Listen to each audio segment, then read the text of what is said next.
마음이 참 무거웠습니다. 그런데 이제 주중에 많이 좋아하셨다 하는 소식을 들으면 아직은 다 해결이 되지 않고 아직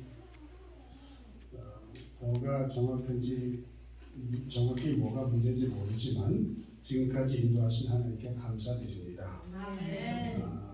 그리고 제가 김장훈 내부를 보면서 또 감사드리는 것은 그분들과 대화를 하면서 어떤 길로 인도하시든지 하나님의 섭리를 믿으며 믿음 생활을 하시는 그 두 네 분을 볼 때 참 뵙기가 좋았던 것 같습니다.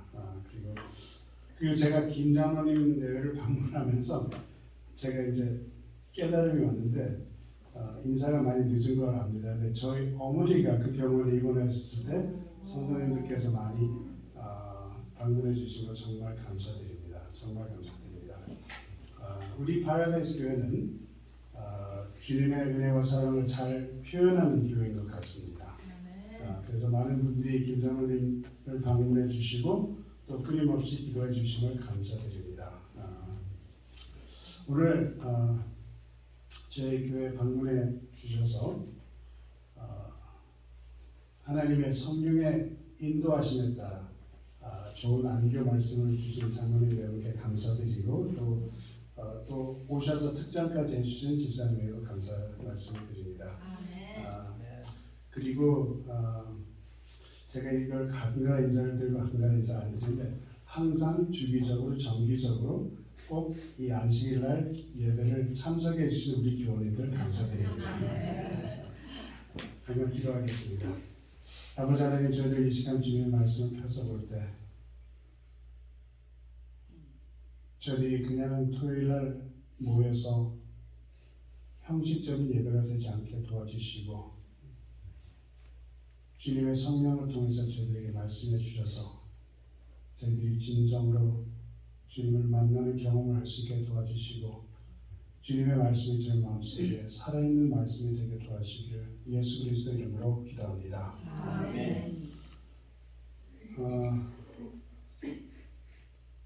이 나무를 혹시 알아보는 분들이 계신가요? 단풍나무긴 한데 이 나무가 어디 있는 나무인지 혹시 아시는 분이 계신가요? 저희 앞 마당에 있는 나무입니다. 지금 이 나무를 보면은 무슨 일이 일어나신지 보실 수 있어요? 화면에 잘 안 나오는데 이 나무가 원래 단풍나무인데 이제 원래 이제 일반 단풍나무인데 밑을 잘라가지고 자파니스 메이플 나무를 그게 접붙여서 만든 나무입니다. 그래서 매년마다 이 접붙인 부분에서 이렇게 일반 단풍나무 가지가 올라옵니다. 그래서 제가 매년 이 나무 밑에 들어가가지고 이 나무 가지를 잘라야 됩니다. 이번 연도에도 역시 원래 나무에 가지가 올라오는 것을 보았습니다. 제가 이번 연도 일부러 놔뒀어요. 제가 왜 그랬냐면 이 가지를 보면서 왜 이 가지는 접붙인 가지보다 더 높게 올라갈까 하는 생각이 들었습니다. 얼마나 높게 올라갈까? 그러면서 제가 어쩌면 이 나무가 내 삶이 아닌가 하는 생각이 떠올랐습니다. 로마서 11장의 말씀입니다. 돌 감람나무인 내가 그들 중에 접붙임이 되어 참 감람나무 뿌리의 진액을 함께 받는 자 되었은즉 내가 원 감람나무에서 찍힘을 받고 24절입니다. 본성을 거스려 좋은 감람나무의 접붙임을 얻었은즉 원 가진 사람들이 얼마나 더 자기 감람나무의 접붙임을 얻으리라. 하나님이 바울을 통해서 로마서에서 우리가 접붙임을 받았다 합니다. 그러면서 접붙임을 받은 우리에게 경고를 하시는 겁니다. 21절입니다. 하나님이 21절 먼저 보겠습니다. 하나님 원 가지들도 아끼지 아니하였은즉 너도 아끼지 아니하시리라. 20절 옳도다. 저희는 믿지 아니함으로 꺾이고 너는 믿음으로 섰느니라. 높은 마음을 품지 말고 도리어 두려워하라.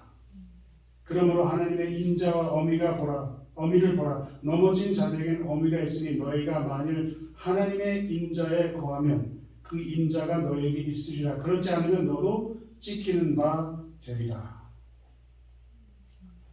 20절을 보면 접붙임을 받은 우리가 꺾이지 않으려면 무엇을 하라 그럽니까? 높은 마음을 두지 말고 도리어 두려워라 말씀이 있습니다. 제가 이 나무를 보면서 원래 단풍나무 자신의 가지를 높이려 하는 것처럼 나도 계속 나의 마음을 높이려 하는 마음을 품고 있지 않는가 하는 생각이 드는 것입니다. 근데 21절의 경고는 아주 단호합니다.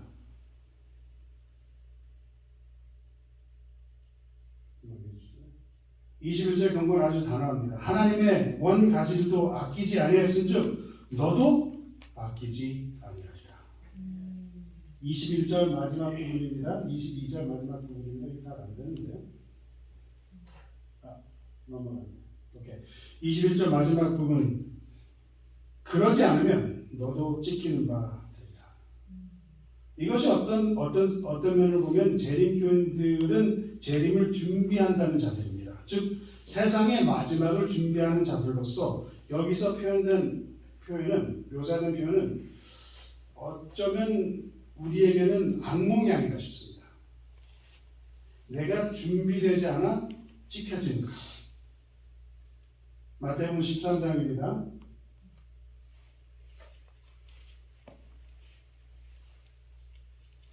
30절 둘 다 추수 때까지 함께 자라게 두어라. 추수 때에 내가 추수꾼들에게 말하기를 가라지는 먼저 거두어 불사르게 단으로 묶고 곡식은 모아 내 곡간에 넣으라 하리라.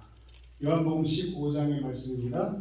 사람이 내 안에 거하지 아니하면 가지처럼 밖에 버리워 말라지나니 사람들이 이것을 모아다가 불에 던져 사르니라.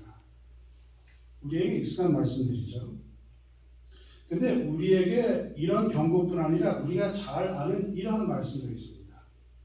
고린도전서 15장의 말씀입니다. 만일 그리스도 안에서 우리의 바라는 것이 다만 이생뿐이면 모든 사람 가운데 우리가 더욱 불쌍한 자리라.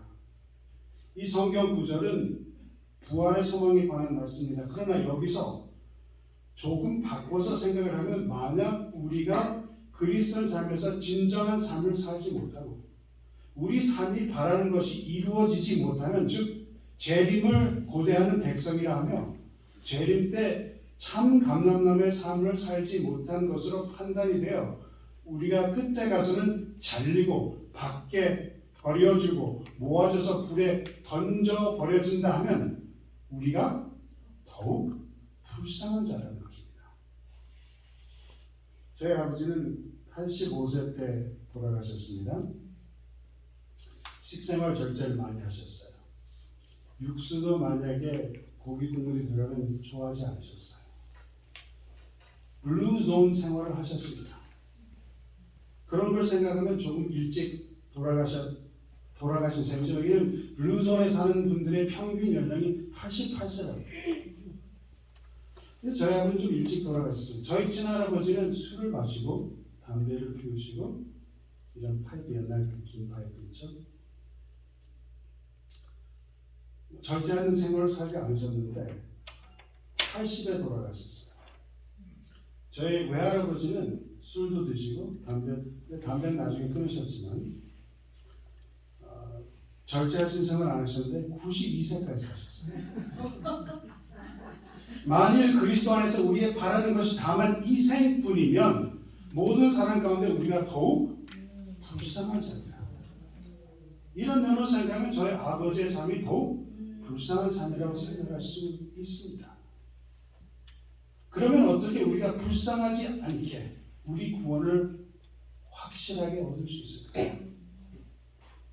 우리는 흔히 하나님을 순종하며 주님의 말씀을 지키며 율법을 준수하여 구원을 받자 하는 생각이 있습니다. 나의 삶을 성령을 통해서 정결하게 하여 하나님의 은혜에 합당한 삶을 살며 구원을 받자 생각합니다. 그래서 우리 재림교인들의 믿음 생활에 때로는 어쩌면 약간 먹구름 아래 사는 느낌이 있지 않나 생각입니다. 오늘 우리 교회 방문 오신 분들은 그런 느낌을 받지 않으셨을까라 생각해요. 우리 파라다이스 교회는 아주 기쁨이 넘치는 교회. 우리 교우님들은 믿음 생활 기쁨을 가지고 계십니다. 그러나 더러 우리 교우들 중에 그런 믿음 생활을 하시는 분들이 계세요. 낙오되지 않으려 하는 믿음 생활. 로마서와 마태복음과 요한복음, 고린도서의 근거를 많이 의식하고 살아가며 그래서 걱정과 두려움이 있는 믿음 생활을 할 때가 있습니다. 왜 그렇습니까? 우리 생활과 삶 속에 아직도 고쳐질 게 많다 깨닫기 때문에 아직도 망가져 보이는 것들이 있기 때문에 우리가 그런 마음을 가질 수 있습니다. 아직도 모자란다. 아직도 미달이다. 그래서 우리 삶에 두려움이 있는 게 아닐까 생각이 듭니다. 로마서 11장에서는 두려움이 필요하다 했는데 이 두려움이 어떤 형태의 두려움이 되어야 하는지요. 너는 적부침을 받았지만 높은 마음을 품지 마라 하는 그 경고, 높은 마음을 품으면 너도 찍히리라 하는 그 말씀이 마음에 많이 걸리죠. 그래서 우리가 더 잘 믿으려 하고 채식을 더 잘하려고 하고 고기를 끊으려 하고 더 성경을 보려 하고 더 기도 열심히 하려 하고 이웃 도우려 하고 더 신선한 삶을 살아가려 합니다. 교과 공부를 하지 않으면 죄책감을 느끼고 성경 보기를 등한시하면 조금 더 죄책감을 느끼며 때로는 이런 삶을 살면서 때로는 그런 생각이 들 수가 있어요. 나는 돌 감람나무인가 아직도? 아니면 내가 참 감람나무인가 생각할 때가 있습니다. 여기서 표현된 높은 마음을 가지는 것, 그것은 무엇일까 생각하면 제가 보기에 어쩌면 항상 같은 마음이 아닌가 생각이 듭니다. 민수기 15장에 이런 말씀이 있습니다.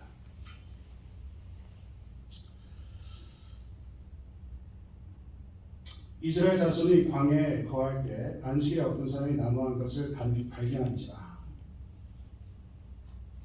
그 나무하는 자를 발견한 자들이 그를 모세와 아론과 온 회중 앞에 끌어왔으나 어떻게 처치할지는 지시하심을 받지 못한 고로 가두었다. 여호와께서 모세에게 이르시되 그 사람을 반드시 죽일지니 온 회중이 진 밖에서 돌로 그를 칠지니라. 온 회중이 그를 진 밖으로 끌어내고 돌로 그를 쳐 죽여서 여호와께서 모세에게 명하신 대로 하니라. 여러분 어떻게 생각하세요? 우리가 교회 캠핑을 가서 불을 떼면 되겠습니까? 안 되겠습니까? 이 놀라운 말이 아닌가요? 처음 읽으면 왜? 하는 질문이 떠오릅니다. 왜 나무하는 걸로 쳐 죽였나? 정말 우리가 만약 아직도 이런 세상에 살고 있다면 하나님께서 지금도 좌정하셔서 직접 통치하신 세상에 살고 있다면 우리가 야외에 가서 아침에 밥을 하려고 만약에 나무를 가지고 오면 그게 뭐예요? 사형될 죄라는 거예요. 만약에 안식일을 포함해서 우리가 만약에 캠핑을 간다면 누가 그 캠핑에 가겠습니까? 왜 이런 명령을 하셨을까요? 이게 어떤 죄에게 이런 명령을 하셨습니까? 제가 오늘 이 말씀이 본문이 아니기 때문에 짧게 설명을 드리겠습니다. 30절입니다. 잘못했지. 30절입니다. 본토 소생이든지 타국인이든지 무릇 짐짓 무엇을 행하면 여호와를 회방하는 자니 그 백성 중에서 끊쳐질 것이라. 근데 여기서 이 회방한다는 그 단어가 어떤 단어냐면 이 야드라는 단어인데 이 단어의 뜻은 손 아니면 힘이라는 뜻입니다.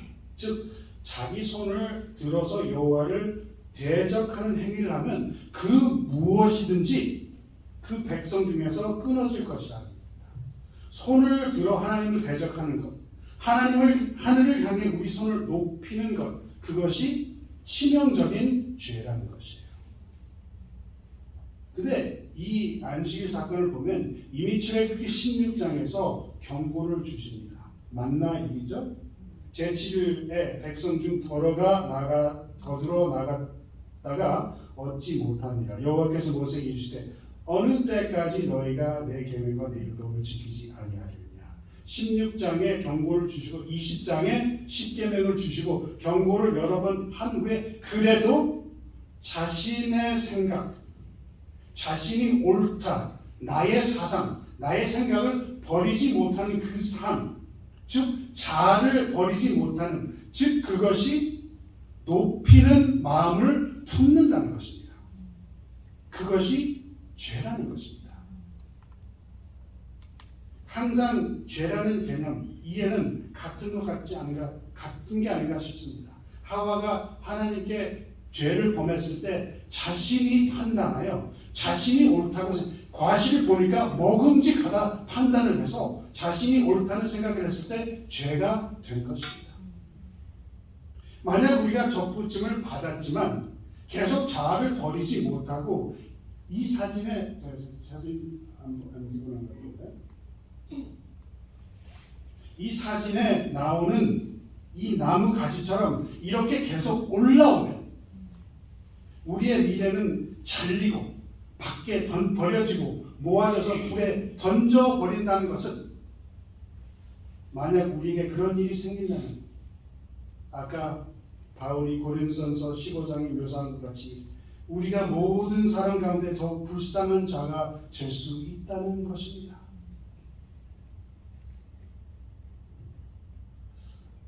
저는 이런 생각을 해봅니다.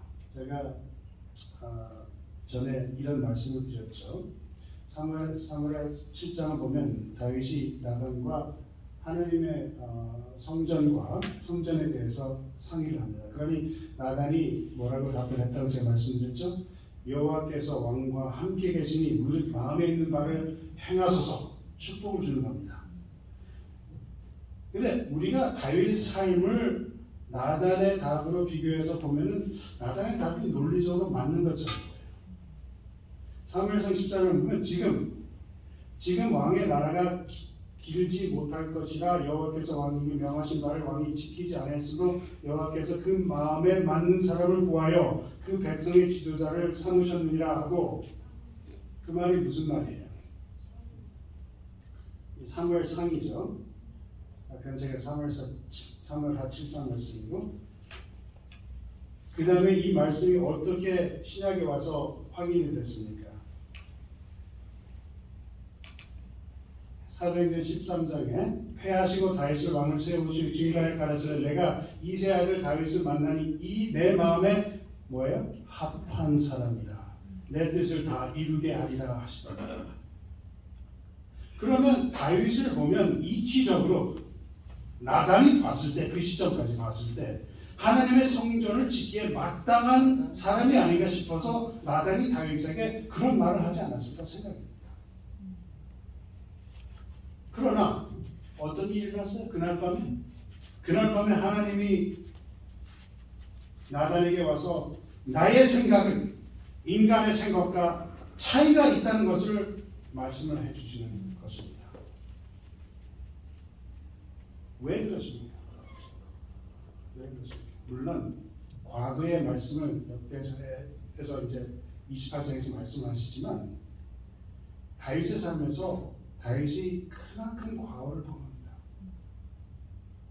하나님과 마음에 맞는 하나님의 마음에 합한 자라고 불리는 자가 큰 실수를 합니다. 저는 다윗의 이야기를 읽으면서 이런 다윗을 하나님이 이런 다윗을 진정 사랑하심을 보고 저도 그런 사람 하나님과 일치한 마음을 가진 사람이 되었으면 합니다. 인간적인 저는 다윗이 그런 과오를 저지른 후 만약 제가 다윗의 주변에 있는 사람이었다면 저는 평생 다윗을 의심하고 살았을 것 같아요. 우리가 서로 그렇지 않습니까? 우리가 서로 믿는 자들이 공동체 이런 삶을 살면서 전에 과오를 지은 거 몇 년 전거든 잊어버리지 않습니다.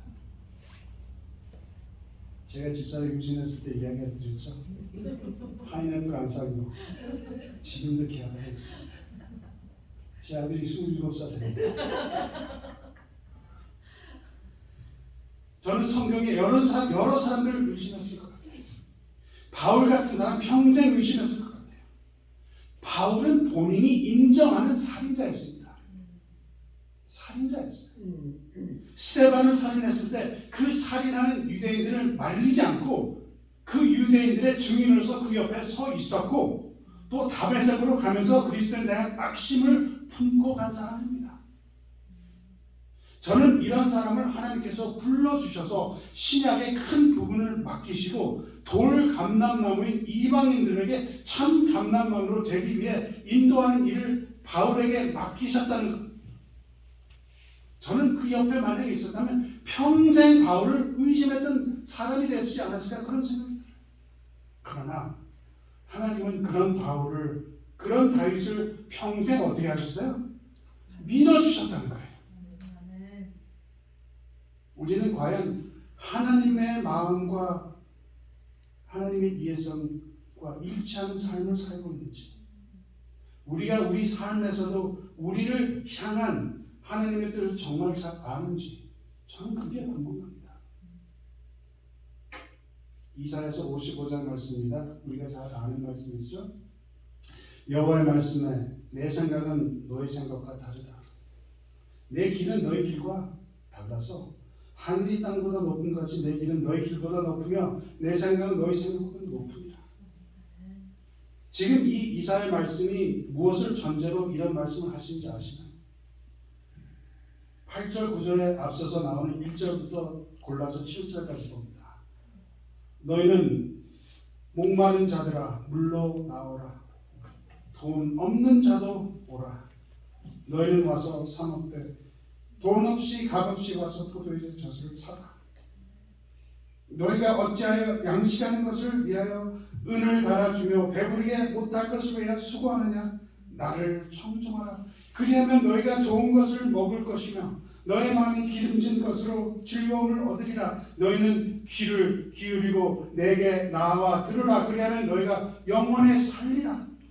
내가 너희에게 영원의 약속을 세우니 곧 다윗에게 허락한 확실한 은혜니라. 내가 그를 만민에게 증거로 세웠고 만민의 인도자와 명령자로 삼았었나니 내가 알지 못하는 나라를 부를 것이며 너를 알지 못하는 나라가 내게 달려올 것은 나 여호와 내 하나님 곧 이스라엘의 거룩한 자를 인함이니라. 내가 너를 영원하게 하였느니라. 그리고 6절부터 우리가 익숙한 말씀이 나옵니다. 너희는 여호와를 만날 만할 때 찾으라. 가까이 계실 때 그를 부르라. 악인은 그 길을 불의한 자는 그 생각을 버리고 여호와께 돌아오라. 그리하면 그가 긍휼히 여기시리라. 우리 하나님께로 나아라. 그가 너를 널리 용서하시리라.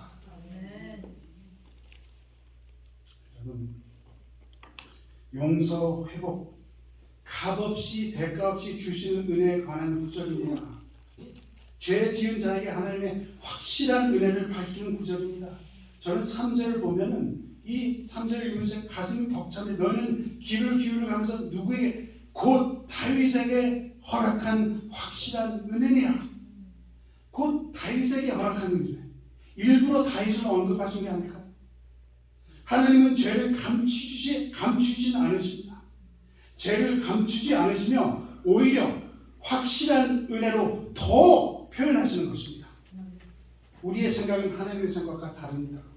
우리는 우리의 경건함, 우리의 의로움 다시 생각할 필요가 있다고 생각합니다. 정말 내가 생각하는 나의 경건, 나의 의로움이 하나님의 의로움과 하나님의 경건과 맞는 것인가? 아담과 하와가 에덴 동산에서 처음 했던 것처럼 우리는 무엇을 항상 감추려 합니다. 우리의 경건을 생각할 때, 우리의 의로움을 생각할 때 우리가 모자라기 때문에 감추려고 합니다. 아닌 척합니다. 저는 요즘 항상 옷을 입을 때 그런 생각이 듭니다. 어떻게 하면 어떤 옷을 입으면 나의 돌출된 배를 감출 수 있을까? 근데 성경에서 우리에게 가르쳐 주는 것은 오히려 주님께 나가서 주님께 고백하면 주님은 죄를 용서해 주시면 우리의 허물을 덮어주시고 다른 사람의 눈에 안 보이게 하는 게 아니라 오히려 주님의 용서를 통해 주님의 은혜가 더욱 남들에게 알려지게 한다는 것입니다. 베드로의 이야기가 그런 이야기가 아닌가 싶습니다.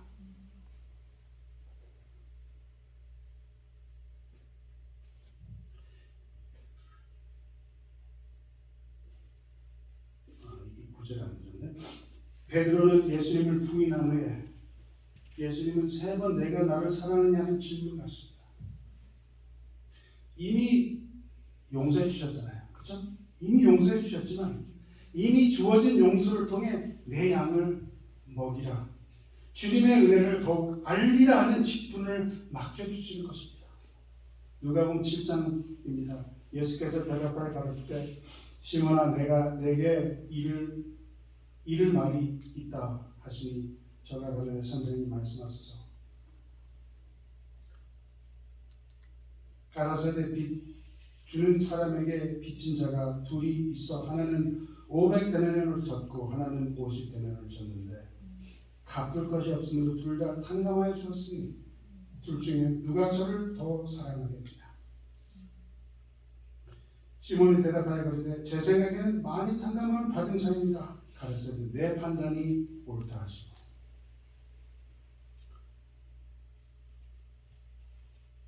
우리는 얼마나 많은 탕감함을 받았습니까? 탕감하는 자는 성경에서 뭐라 그래요? 사랑을 해야 된다 합니다. 주님의 생각은 다르다고 생각합니다.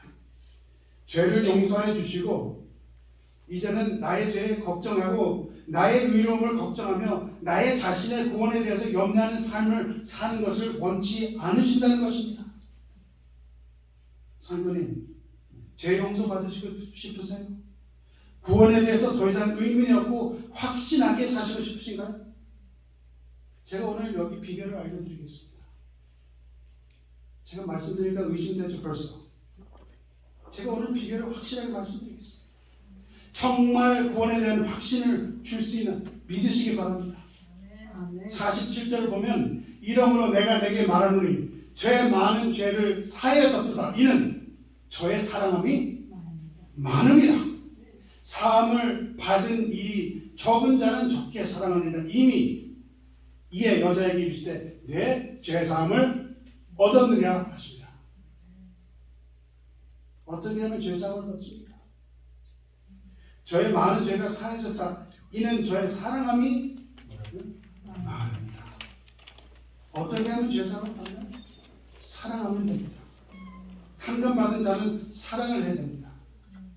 아까 장로님께서 말씀하셨죠? 예수님의 마음, 예수님 우리 마음에 품어라.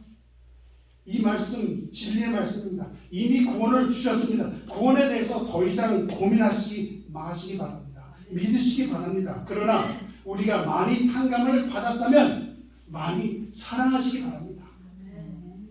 산상보훈 마태복음 5장 6장 7장의 말씀 믿으시기 바랍니다. 문자 그대로 이제는 내가 옳다. 내가 정의로운 산다. 나의 의로운 삶을 살고 있다. 내가 지킬 것이다. 그런 삶을 벗어나시기 바랍니다.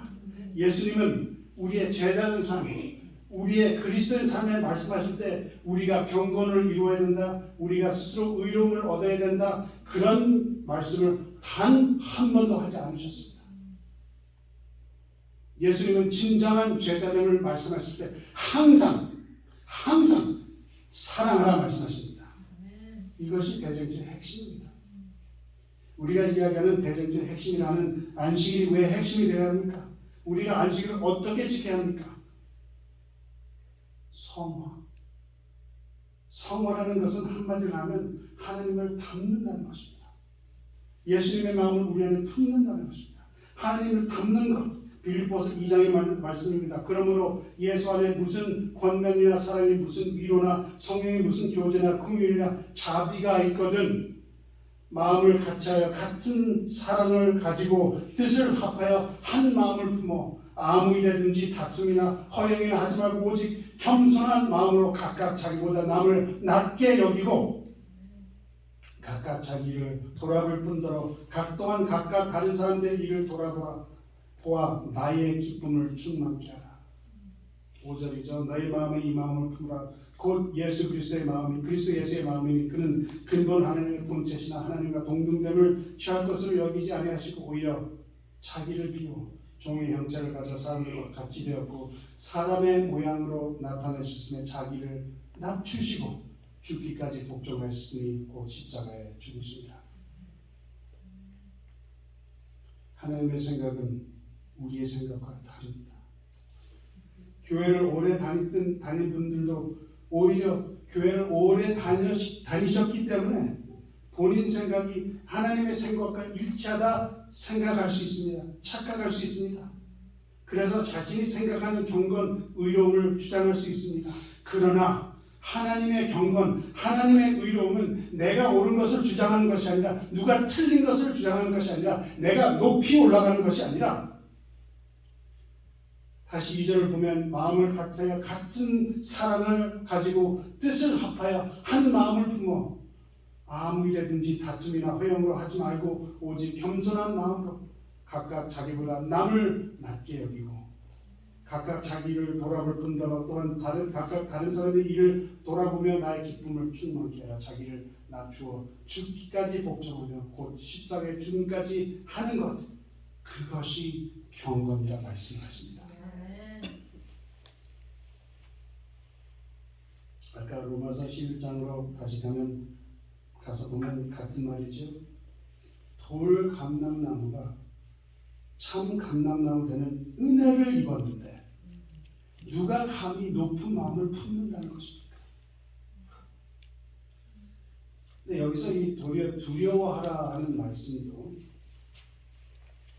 아마도 우리가 생각하는, 저는 이렇게 말씀드립니다. 우리가 생각하는 두려움과 약간은 다르지 않을까 생각됩니다. 성경에서 두려워하라는 것을 강하게 이렇게 예수님께서 딱 말씀하신 거 기억하세요? 뭐를 두려워하라고 하셨죠? 마태복음 10장입니다.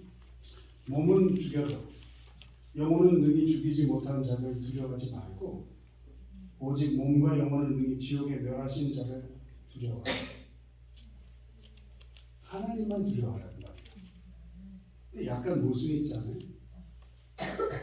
하나님은 우리를 절대적으로 용서해 주시는데 하나님을 무서워하는 것이 어떠한 것인지 생각하면 저는 이런 생각이 듭니다. 고린도전서 2장이 나왔습니다. 고린도전서 2장.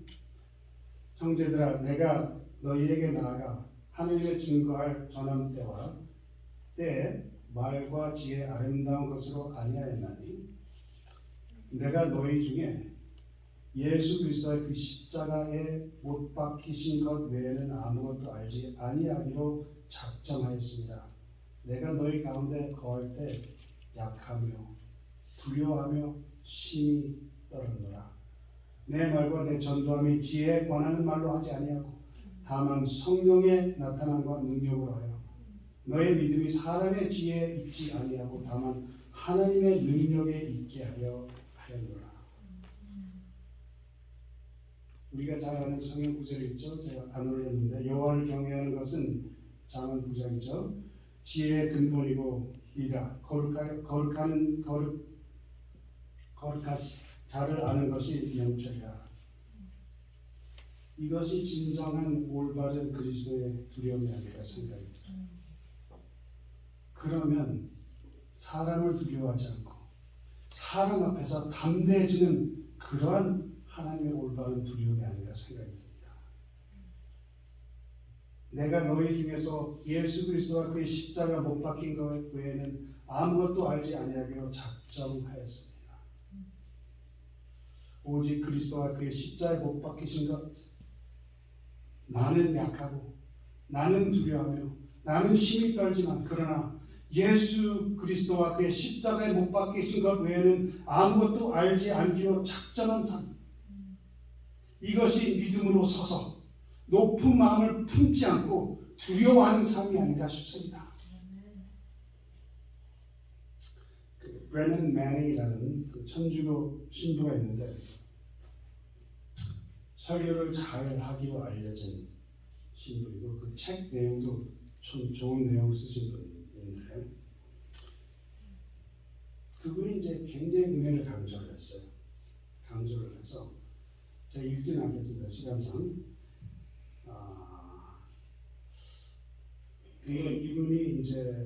이분의 삶에 어떤 변함이 있었냐면, 참 이분이 설교를 하시고 그러면 쨍하는 그런 느낌이에요. 밝은 아침과 밝은 오후 있는 그런 느낌이에요. 정말 모든 게 밝고 아름다운. 근데 이분 삶에는 어둠이 있었습니다. 설교자는 항상 자신이 가장 필요한 메시지를 설교하는 것 같은데, 저의 경우도 그래서 아마 제가 은혜에 대해서 많이 설교를 하는 것 같은데, 그리고 또 제 자신이 남에게 주는 사랑이 매우 약하기 때문에 제가 사랑에 대해서 많이 이야기하는 것 같은데, 브래넌 신부도 마찬가지입니다. 매넌 신부도 그분이 그렇게 강력한 설교자임에도 불구하고 그 브래넌 매넌 신부는 평생 알코올 중독으로 굉장히 심하게 고생하셨어요. 그래서 이 필립 얀스라는 사람이 그 회고록 서문에서 이렇게 썼습니다. 이 회고록을 읽으면서 브래넌이 술을 마시지 않았다면 얼마나 더 큰 일을 했을까 하는 생각을 할 수 있다. 그러나 그 질문보다 더 큰 질문은 브래넌이 하나님의 은혜를 발견하지 않았다면 어땠을까 하는 생각이 더 중요하다. 그러면서 이런 말을 해요. 하나님의 빛은 인간의 깨진 틈을 통해서 더 밝게 비춰준다. 그래서 얀스는 매넌 신부가 넘어지고 넘어졌어도 계속 주님의 은혜를 의지하고 일었으면서 일어날 때마다 하나님의 은혜를 더 잘 크게 깨닫고 그렇게 더 하나님의 은혜를 더 잘 전달을 했다 이야기를 합니다. 즉 죄가 많은 곳에 은혜가 더했다는 것입니다. 그런 것을 증언하는 삶이 아닌가 싶습니다.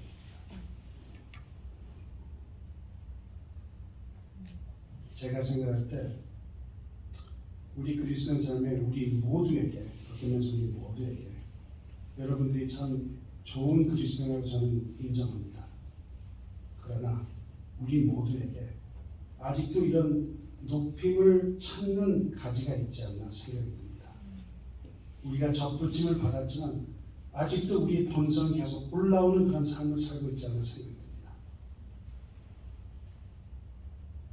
우리는 접붙임을 받았다 알지만 계속해서 실패하는 삶이 아닌가 싶습니다. 제가 이렇게 말씀드리고 싶어요. 성도님이 실패하실 때마다 우리를 향한 하나님의 사랑이 얼마나 격렬한 사랑인지 기억하시기 바랍니다. 이미 용서해 주신 주님의 은혜를 믿으시고 그거에 대한 두려움을 가지고 우리가 많은 죄사함을 받았으니 이제 예수 그리스도의 겸손의 마음을 품고 많이 사랑하는 삶을 사시기 바랍니다.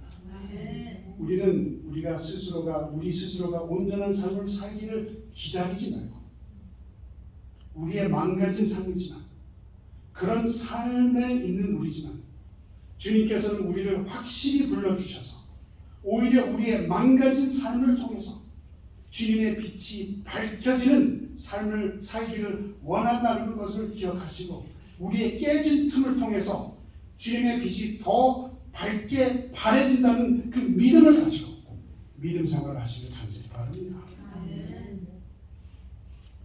바울에게 말씀하셨죠. 고린도후서 12장입니다. 내게 이르시기를 내 은혜가 내게 족하도다. 이는 내 능력이 약한 데서 온전하여 지니라 하신지라. 이러므로 도리어 크게 기뻐함으로 나의 여러 약한 것들에 대하여 자랑하리. 이는 그리스도의 능력으로 내게 머물게 하려 함이라. 그러므로 내가 그리스도를 위하여 약한 것들과 능력과 궁핍과 핍박과 곤란을 기뻐하느니 이는 내가 약할 그때 곧 강함이니라. 바울이 그가 살인 공범자라는 것을 피하지 않고 여러 번 그 서신에 언급을 하면서 도리어 그것으로 하나님의 은혜가 더욱더 크다는 것을 증거한 것처럼 우리도 우리의 잘못된 일그러진 모습을 통해서 남들에게 숨기려 하지 말고 오히려 하나님의 빛이 이 세상에 더 밝게 전해진다는 것을 믿으시기를 바랍니다. 계시록 14장의 말씀입니다. 그가 큰 음성으로 가되 하나님을 두려워하며 그에게 영광을 돌리라. 이는 그의 심판하실 시간이 되었습니다. 지금 오늘이 이미 그 시간입니다. 하나님을 두려워하며 그에게 영광을 돌려야 할 시간입니다. 바울처럼 오직 예수 그리스도와 그의 십자가에 못 박히신 것 외에는 아무것도 알지 않기로 작정하신 것, 그것이 하나님을 두려워하는 것이지 이제는 나의 죄, 나의 의로움, 나의 구원을 문제로 삼지 마시고 이미 주신 구원 정말 믿으시고 탕감받았던 거 정말 믿으시고 우리는 아직도 망가진 삶이지만 이 망가진 삶을 통해서 주님의 은혜가 더욱 넘친다는 증거를 이웃 사람들에게 사랑을 통해서 밝게 널리 전하신 삶을 사시기 바랍니다.